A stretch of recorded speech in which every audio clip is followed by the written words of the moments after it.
नमस्कार साथियों, सिग्मा के ऑनलाइन प्लेटफॉर्म में आप लोगों का स्वागत है। बेटा अपन लास्ट क्लास में क्या चर्चा कर रहे थे? फिल्टर के बारे में। फिल्टर का काम क्या होता है, कितने प्रकार का होता है। अपन ने अभी तक 3 प्रकार के फिल्टर पढ़े। कौन सा? सबसे पहले पढ़ा सी, फिर पढ़ा एल और फिर पढ़ा उन दोनों का कॉम्बिनेशन एल सी फिल्टर। यहाँ तक अपन चर्चा कर चुके हैं। जो एलसी में जो कमियां रहेगी, क्या एलसी 100% फिल्ट्रेशन का काम कर रहा था क्या? आप कहोगे नहीं सर, बहुत हद तक उर्मिका गुणांक को कम कर दिया था, लेकिन 100% वो क्या नहीं कर रहा था? फिल्ट्रेशन का काम। क्योंकि आउटपुट में हमें डीसी के साथ साथ कुछ ना कुछ पार्ट एसी का भी मिल रहा था। अब अपन को एक आदर्श सर्किट बनाने के लिए 100% अपने को क्या करना पड़ेगा? फिल्ट्रेशन का काम। वो काम कौन सा करता है फिल्टर? पाई फिल्टर, या जिसे बोलते हैं सीएलसी फिल्टर। चलें, इसके सीएलसी के बारे में अपन चर्चा करेंगे। इसकी स्ट्रक्चर कैसी होती है, ये वर्किंग किस कंसेप्ट पे काम करता है, इसमें क्या क्या होगा, इसके आउटपुट में क्या अपन 100% एसी को रोक पाएंगे क्या? चलिए स्टार्ट करते हैं अपने सीएलसी। करें स्टार्ट। सबसे पहले तो अपन इसकी बात करेंगे किसकी? स्ट्रक्चर की, किसकी? संरचना की। सीएलसी या इसका दूसरा नाम होता है पाई फिल्टर। बेटा आपको पेपर में 99% नाम मिलेगा पाई फिल्टर। ठीक है, बनाए स्ट्रक्चर। पहले फिल्टर बनाने के लिए अपने को क्या चाहिए? एक दिष्टकारी चाहिए। मैं बना लूं क्या दिष्टकारी? आप कहोगे बनाओ सर आप, हम भी साथ साथ बनाते हैं। किसको? दिष्टकारी को। ये लीजिए, ये क्या होगा भाई? ये क्या होगा? जो कुंडलियां हैं ये कहलाता है ट्रांसफार्मर। कौन सा फार्मर? ट्रांसफार्मर। और मैं दिष्टकारी कौन सा ले रहा हूं? पूर्ण तरंग दिष्टकारी। क्या ये हाफ वेव रेक्टिफायर के लिए भी काम करता है क्या फिल्टर? आप कहोगे हाँ जी सर, फिल्टर का काम सिर्फ फिल्ट्रेशन का है। ये डिपेंड नहीं करता कि आपके पास दिष्टकारी कौन सा है, पीछे से जो आएगी धारा उसका फिल्ट्रेशन करेगा। चाहे अर्ध तरंग हो, चाहे पूर्ण तरंग हो, या पूर्ण तरंग का एक पार्ट होता है सेतु तरंग दिष्टकारी। कोई भी दिष्टकारी हो उसका फिल्ट्रेशन करेगा। करे बात। अब ये तो बन गया मेरे पास क्या? दिष्टकारी। कौन सा? पूर्ण तरंग दिष्टकारी। इसमें ये डायोड क्या कौन सा है? D1 है। ये कौन सा है? D2 है। अब मेरे को इसको बनाना है फिल्टर। तो मैंने आपको एक चीज बताई थी, जिस क्रम में ये होंगे उसी क्रम में ये सर्किट में जुड़ेंगे। नंबरिंग लगा दो, इन पे लगा दी। जिस क्रम में है नाम, क्या नाम है? सीएलसी। इसका मतलब सबसे पहले कौन आएगा? सी आएगा। 2 नंबर पे कौन सा जुड़ेगा? एल जुड़ेगा। और 3 नंबर पे फिर से क्या जुड़ेगा? सी जुड़ेगा। अब और कैसे जुड़ेगा? समांतर में जुड़ेगा या श्रेणी में जुड़ेगा? तो मैंने एक कंसेप्ट बताया था आपको कि जो संधारित्र होता है वो हमेशा सर्किट में क्या कैसे जुड़ेगा? समांतर क्रम में, पैरेलल जुड़ेगा। और जो प्रेरकत्व है वो हमेशा सर्किट में जुड़ेगा सीरीज में, श्रेणी क्रम में जोड़े। पहले अपन को क्या जोड़ना है? 1 नंबर पे सी जोड़ना है। सी जोड़ना है तो ये लीजिए मैंने जोड़ दिया एक संधारित्र, कैपेसिटर जोड़ दिया। फिर मेरे को जोड़ना है एल। जोड़ दूं क्या? एल। ये लीजिए मैंने क्या जोड़ दिया? एक प्रेरकत्व जोड़ दूं। फिर मेरे को फिर से जोड़ना किसको है? सी को। तो ये लीजिए मैंने फिर से क्या जोड़ दिया? सी जोड़ दिया। ये लो। और लास्ट में क्या लगा दूं मैं? लोड रेजिस्टेंस, जिसपे अपन को लेनी है क्या? आउटपुट लेनी है क्या? RL लगा दिया। अब इनको थोड़ा सा मैं मान लूं, इस प्रेरकत्व का L है प्रेरण, इस संधारित्र की धारिता C1 मान लूं, इसकी मान लूं मैं C2। देखो यहां तक स्ट्रक्चर में कोई दिक्कत? कंसेप्ट याद करने में इजी है। जिस प्रकार इसका नाम है उसी प्रकार एलिमेंट जुड़ेंगे। पहले सी आ रहा है तो 1 नंबर पे सी जुड़ा, 2 नंबर पे एल आ रहा है तो 2 नंबर पे एल जुड़ा, 3 नंबर पे फिर से सी आ रहा है तो 3 नंबर पे सी जुड़ा। हो गया स्ट्रक्चर। अब इसका दूसरा नाम है पाई। होता है क्या पाई को इस तरीके से लिखते हैं क्या? आप कहोगे हाँ जी सर लिखते हैं। अब इस वाले पार्ट को देखो, क्या ये पाई जैसा लग रहा है क्या?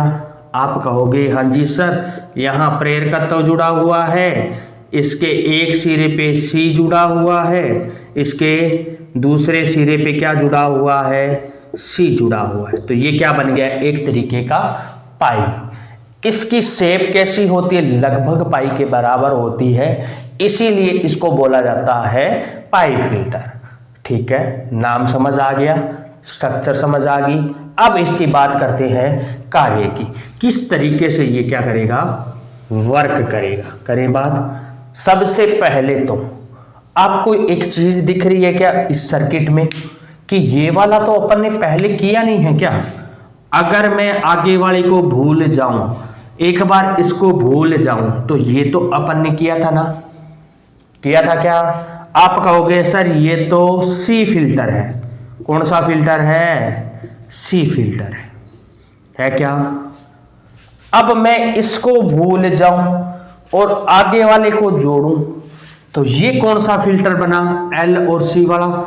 तो आप कहोगे सर ये कौन सा है? एल सी फिल्टर है। कौन सा फिल्टर है? एल। दोबारा देख लो, नहीं समझ आया तो पहले इसको एक बार भूल जाऊं मैं, ये लगा है तो ये क्या बनेगा? सी फिल्टर बनेगा क्या? आप कहोगे हाँ जी सर यही होता है। दिष्टकारी जुड़ा होता है, उसके साथ एक समांतर क्रम में संधारित्र जोड़ा था और लोड लिया था। ठीक है, उसके बाद अगर इसको भूल जाऊं तो ये वाला जो सर्किट है यहां से इसको हटा दूं तो ये सर्किट एल और सी, याद करो कौन सा बनेगा? एल सी फिल्टर बना था क्या? क्या इन दोनों का योग किसके बराबर होगा? पाई फिल्टर होगा क्या? इन दोनों सर्किटों को अगर मैं साथ में जोड़ दूं तो कैसा बनेगा? पाई फिल्टर बनेगा क्या? ये सिंपल कंसेप्ट की बात बता रहा हूं, वर्किंग अपन करेंगे इसकी अलग से करेंगे। ये इधर वाला तो क्या बन रहा है? C filter. इसको हटा दूं तो ये क्या बन रहा है? L C. अब इन दोनों को मिक्स कर दूं तो क्या बन गया? पाई फिल्टर। ठीक है, यहां तक एक बार नोट कर लो। करें आगे, चलें आगे। इसकी अब मैं बात करूंगा वर्किंग के बारे में, कर लें। अब मैंने कहा यहां क्या आता है? पीछे से एसी करंट आता है क्या रे?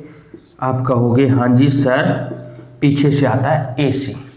और यहां पर दिष्टकारी क्या करता है? उसको इसका आउटपुट इस वाले सिरे का क्या होगा? यहां पर आउटपुट लिखूं तो मैं इस तरीके का मिलेगा अपने को आउटपुट। अब इसमें क्या होगा? धारा आई धारा आई तो धारा आई में कौन कौन से एलिमेंट होंगे? कौन कौन से होंगे? आई डी सी प्लस में आई ए सी होगा क्या? होगा। अब पहले मैं इस वाले सर्किट की बात कर रहा हूं, इधर वाले की, इसकी। ठीक है, बाद में उसकी बात कर। सबसे पहले धारा आई, यहां देखा धारा ने यहां देखा तो धारा का नेचर होता है जहां दो पाथ मिले तो धारा बटेगी। किसके नियम से? किरचॉफ के नियम से। इसने देखी दो शाखाएं, एक इधर भी है एक इधर भी है। अब मेरे को ये बता दो कि संधारित्र की प्रतिबाधा कितनी है? आप कहोगे सर एक्स सी होती है क्या? बोलो रे। और एक्स सी की वैल्यू क्या होती है? ओमेगा 1/में ओमेगा सी होगी क्या? अब मेरे को ये बता दो कि इन दोनों के लिए एक्स सी निकाल लूं क्या? सबसे पहले निकालूं एक्स सी किसके लिए निकालूं? आई डी सी के लिए निकालूं। कितना आएगा? 1/ओमेगा कितना होता है आई डी सी के लिए? फ्लैक्चुएशन 0। इंटू में C बराबर 1/0 बराबर अनंत। इसका मतलब यहाँ जो धारा I आई क्या उसमें से DC का पार्ट यहाँ जाएगा क्या? क्योंकि I में AC और DC दोनों हैं। स्कूल से बच्चे निकले, कुछ इंटेलिजेंट थे, कुछ नालायक थे। इधर क्या है? लाइब्रेरी है। तो इधर कौन से बच्चे, नालायक बच्चे आएंगे क्या? क्योंकि उनको पढ़ना है नहीं तो लाइब्रेरी क्यों जाएंगे? तो इधर कौन नहीं आएगा? IDC का पार्ट आएगा क्या? नहीं आएगा। इधर कौन सा पार्ट आएगा?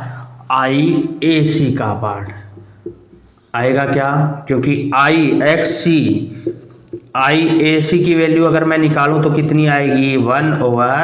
1/ωc। और इसका कुछ ना कुछ मान आवश्यक रूप से होगा। इसीलिए क्या अनंत है क्या? पूर्ण रूप से AC को रोक रहा है क्या? नहीं। यहाँ AC आएगा और C1 संधारित्र चार्ज होगा तो इसके सिरों पे कुछ ना कुछ वोल्टेज ड्रॉप होगी। कौन से वाले पार्ट की? AC वाले पार्ट की हो गई। कुछ ना कुछ वोल्टेज किसने रख ली? इसने यहाँ पर रख ली क्या?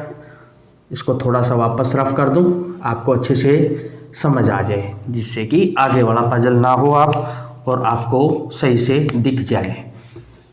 कुछ ना कुछ पार्ट कहाँ चला गया? किसका जाएगा? C1। इधर आया IAC फर्स्ट, यहाँ से I जा रहा था। इधर क्या चला गया? इधर चला गया IDC प्लस में IAC सेकेंड। AC का कुछ पार्ट तो यहाँ इसको चार्ज करने में चला गया था, आपने देखा था C फिल्टर में, और कुछ पार्ट आउटपुट में जा रहा था। अब आगे क्या आया? इसके सामने आया कौन? प्रेरकत्व आया। प्रेरकत्व की बाधा कितनी होती है? प्रेरकत्व की अगर मैं बाधा की बात करूं, प्रतिबाधा की बात करूं, कितनी होती है? आप कहोगे सर XL से लिखते हैं और ωL होता है। अब बात करूं मैं DC और AC दोनों के लिए, तो XL किसके लिए? DC के लिए कितना होगा? ओमेगा बराबर तो 0 होता है, 0 इंटू L कितना हो गया? 0। इसका मतलब इसके सिरों पर AC वाला पार्ट का ड्रॉप आउट 0 हो गया। क्यों? क्योंकि इस DC के लिए ये क्या करेगा? प्रेरकत्व एक सिंपल तार की भांति काम करेगा। तो यहाँ क्या चला गया? IDC तो बिना खर्च हुए सीधा निकल गया। क्या AC निकल पाएगा क्या? AC की बेचारे की मेरी तरह किस्मत है, हर जगह सीधा नहीं निकल पाता, उसको तो कर चुका कर निकलना पड़ेगा। तो XL इसके लिए, AC के लिए कितना होगा? ωL। कुछ ना कुछ वैल्यू होगी। तो इसके सिरों पर किस सिद्धांत पे काम करता है? L स्वप्रेरण के सिद्धांत पे काम करता है। इसके सिरों पे, इसके जो कॉर्नर है उस पे क्या होगा? वोल्टेज ड्रॉप, वोल्टता का पतन होगा। और कौन सी वोल्टता का पतन होगा? AC वाले की। मैंने मान लिया यहाँ कुछ ना कुछ पतन हो गया, और इसके आगे कितना, कौन सी निकली? IDC प्लस में IAC थर्ड, IAC सेकंड का कुछ पार्ट यहाँ ड्रॉप आउट हो गया, बचा कुचा पार्ट कहाँ चला गया? आगे चला गया। अब आगे जाते ही फिर से दो ब्रांच दिखी, तो धारा का नेचर होता है बटने का, क्योंकि दो रास्ते दिखे तो एक रास्ते पे तो जाना पड़ेगा। और किस रास्ते पे जाती है धारा? जहां प्रतिबाधा कम हो, जैसा हमारा नेचर होता है। जहां रुकावट कम होती है, जिस रास्ते में भीड़ कम होती है, उससे अपन निकलने की कोशिश करते हैं। बात करें हम, फिर से बात करूं IDC की, बात कर लूं क्या? IDC के लिए फिर से C2 क्या करेगा? अनंत प्रतिबाधा उत्पन्न कर देगा। DC को देखते ही C कहेगा भाई इधर मत आना। किसको रे? DC को कहता कि मेरी तरफ मत आना। ये क्या है? एक दूसरे का 36 का आंकड़ा है, किसका? C और DC का। एक दूसरे को पसंद नहीं करते तो क्या एक दूसरे के सामने रहना पसंद करेंगे, एक दूसरे के पास आना पसंद करेंगे? नहीं, विपरीत के मध्य ही आकर्षण होता है। आप लोगों का भी विपरीत लोगों के साथ ही क्या होता है? आकर्षण होता है। डीसी इधर आएगा नहीं तो कौन आएगा? IAC third. और इस बार इसको चार्ज करने में IAC थर्ड पूरा का पूरा क्या हो जाएगा? खर्च हो जाएगा। खर्च हो जाएगा तो आगे कौन जाएगा? IDC। क्या इस बार IDC के साथ AC जा रहा है क्या आउटपुट में? आप कहोगे नहीं सर, इस बार 1% भी DC के साथ AC नहीं है, इसलिए आउटपुट पर, इस आउटपुट पर 100% अपने को क्या मिलेगी? DC धारा। कौन सी धारा? दिष्ट धारा। और यही अपन चाहते थे कि आउटपुट पर क्या मिले? पूर्ण रूप से दिष्ट धारा। समझ आ गया क्या कंसेप्ट? एक बार थोड़ा सा रिकॉल कर लें दोबारा। ये क्या था? ट्रांसफार्मर था, डायोड लग गए तो ये क्या बन गया? पूर्ण तरंग दिष्ट कार्य। एक संधारित्र यहां लगा है, एक L लगा है, फिर संधारित्र लगा है। ठीक है, सबसे पहले धारा आई, उसमें दो पार्ट होंगे, एक AC का, एक DC का। होगा क्या? दोनों पार्ट होंगे। AC वाले का कुछ ना कुछ पार्ट तो C पर खर्च हो गया, DC का क्यों नहीं हुआ? DC के लिए C क्या होती है? अनंत प्रतिबाधा। DC और C में क्या होता है? 36 का आंकड़ा। इसलिए DC C पे खर्च नहीं होगी, सीधी निकल गई। इसके बाद क्या हुआ? यहां पर लगा है L क्या करेगा? क्या DC के लिए प्रतिबाधा होगी क्या L की? आप कहोगे नहीं सर, प्रतिबाधा कितनी होती है DC के लिए? XL की 0 होती है। इसका मतलब DC के लिए तो ये सिंपल तार का काम करेगा। DC निकल गई आगे। AC का कुछ ना कुछ पार्ट फिर से यहां खर्च हो गया, इस AC का कुछ ना कुछ पार्ट यहां खर्च हो गया। इसके बाद आगे अपन ने देखा DC और थोड़ा बहुत पार्ट था AC का, था क्या इस वाले नोड पे? नीचे DC ने देखा, फिर से क्या लगा था? संधारित्र और DC में 36 का आंकड़ा होता है, इसलिए इधर DC आएगी नहीं। DC कहां चलेगी? आगे आउटपुट पे। AC का जो बचा खुचा पार्ट था वो कहां यूज हो गया? इस C2 को चार्ज करने में। इसलिए क्या आउटपुट में AC आई क्या? आउटपुट में AC का पार्ट क्या हो गया? 0 हो गया। इसीलिए इस फिल्टर से उर्मी का गुणांक याद है क्या? थोड़ा बहुत उर्मी का गुणांक R होता है IAC अपॉन में IDC। आउटपुट की तुलना करते हैं, ये हो जाता है 0। इसलिए इस फिल्टर को बोला जाता है आदर्श फिल्टर। ये लगभग क्या कर देता है? 0 कर देता है आउटपुट में किसका पार्ट? AC वाले पार्ट को। इसका यूज अपन लैब में किया जाता है। ठीक है, अच्छे से समझ आ गया होगा। नहीं आया तो वीडियो को बैक कर दोबारा देख लेना, कंसेप्ट समझ आ जाएगा। ठीक है, ये अपने फिल्टर की क्लासें होती हैं आज कंप्लीट। कल से अपन एक नए टॉपिक पर चर्चा करेंगे। चलिए आगे वाली क्लास में अपन नए टॉपिक पे चर्चा करेंगे। इसीलिए आज के लिए थैंक यू वेरी मच।